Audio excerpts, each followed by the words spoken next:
అన్నతో గొడవ పెట్టుకుని చేస్తాం బాగోదని అమ్మ చెప్పిన దాని మీద తెలంగాణకి వెళ్ళి తెలంగాణకి వెళ్ళిన తర్వాత 200 కోట్ల రూపాయలు డబ్బులు తీసుకెళ్ళింది, మొత్తం ఖర్చు పెట్టేసుకుంది.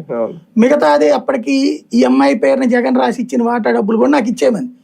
జగన్ ఏమంటాడు, అవన్నీ అటాచ్మెంట్ లో ఉంది ఎట్లా అంటాడు, అవి నువ్వు చూసుకో నాకెందుకు నా డబ్బులు ఇచ్చేయంటది. అట్లాగా రన్నింగ్ లో ఉన్న దాన్ని ఇవ్వడం కుదరదు అన్నది జగన్ చెప్పేది.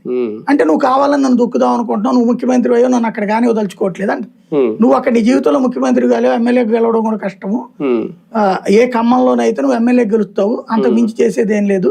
తెలంగాణలో ఆంధ్ర వాళ్ళని సీఎంను కానియరు, ఇంకో 20-30 ఏళ్ళ దాకా అవ్వచ్చు, లేదా తర్వాత కూడా పర్మనెంట్ కట్టి ఉండొచ్చు. అది నేను అబ్జర్వ్ చేసింది కాబట్టి నేను అక్కడి నుంచి కాంతం మానేశానంటే, నీ రాజకీయ పరిజ్ఞానం ఎంత, నా పరిజ్ఞానం ఎక్కువ అని అమ్మాయి కాబట్టి వెళ్ళిందో 200 కోట్లు ఖర్చు పెట్టేసి పోటీ చేయడానికి కూడా అభ్యర్థులు దింపలేదు, శాంతం ఇదైపోయింది. అప్పుడు మధ్యలో వీళ్ళ యొక్క స్పర్ధని గమనించినటువంటి బాబు గారి శ్రేయోభిలాష అయినటువంటి ఆర్కే గారు ఆమెను కన్విన్స్ చేశాడు, రాహుల్ గాంధీ రేవంత్ రెడ్డి ద్వారా కన్విన్స్ చేశాడు.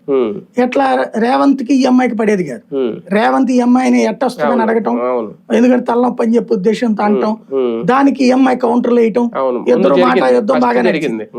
ఇద్దరి మధ్యన మధ్యవర్తిత్వం చేసింది బాబు గారి ప్రాణమైనటువంటి రాధాకృష్ణ గారు, బాబు గారి ప్రాణమైనటువంటి రేవంత్, బాబు గారి ఆప్తురాలైనటువంటి వీళ్ళ